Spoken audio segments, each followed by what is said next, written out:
Disturbing new details are emerging this morning about the execution-style murder of a health insurance boss gunned down on the streets of New York. Yeah, police desperately searching for the killer who targeted UnitedHealthCare CEO Brian Thompson. To discuss this, we're joined by former FBI Special Agent Bobby Chacon. Bobby, good to have your insight this morning. This looks like a sophisticated attack from this gunman. Yeah, it does. I mean, there was certainly a lot of pre-attack planning. He had to get information about where this gentleman would be at a certain time. That's not usually public information. So he chose a time when there wouldn't be a lot of people on the street.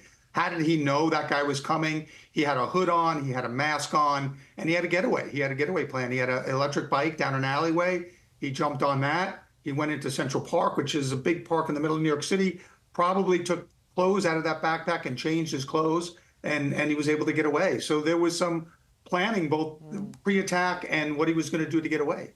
There is some new details out this morning. Among them, the fact that the killer apparently left a message on the bullet casings, including the words deny, depose and defend.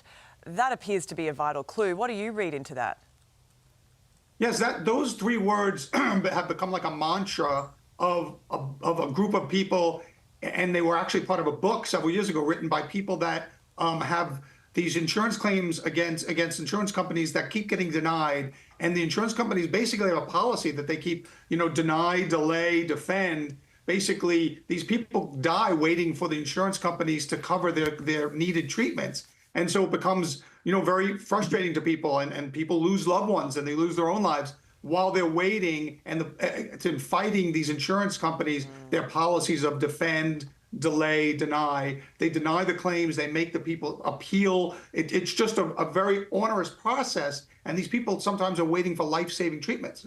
It is a complicated healthcare system over there, so it puts a lot of pressure on people. But, this man's wife, Brian Thompson's wife, said that he was receiving threats regarding these insurances, which goes to what you were saying there.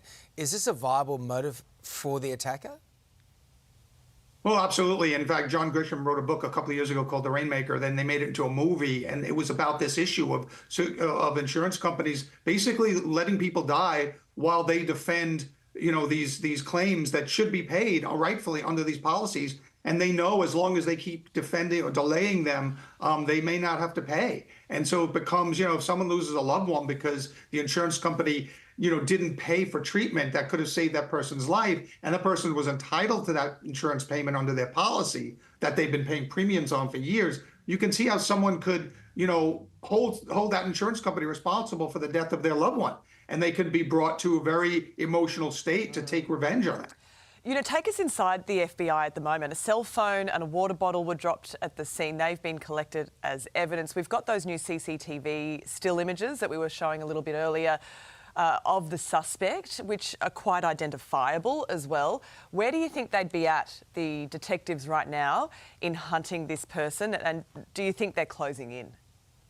Yeah, well, the case lies with the NYPD, the New York City Police Department, which my brother and father were both on, and they're the best detectives in the world. The FBI will lend any assistance needed, but they're a big department. They have a lot of resources. There's several fronts they're working on. First, the forensic front. Like you said, they have a cell phone that might be his. They might have a fingerprint on that. They have a water bottle. The other front is this picture that outlets like you are putting out globally.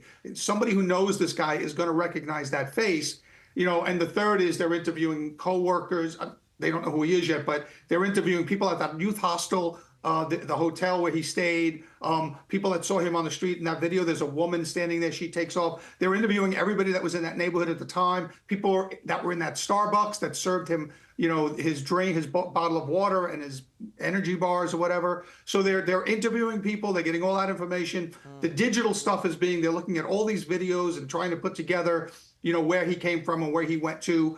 And so you're doing the basic police work of interviewing people. Then the forensic people are doing their job, trying to get DNA and fingerprints off the items left behind. And then they're doing the other digital work like this, putting this face out, not only across the U.S., but across the world, really. And somebody is going to recognize him, pick up the phone and say, I used to work with that guy, or I went to school with that guy. And that's the hope, that they'll have him identified very soon. All right, Bobby, we'll leave it there. We appreciate your time this morning. Thank you so much. Thanks for having me.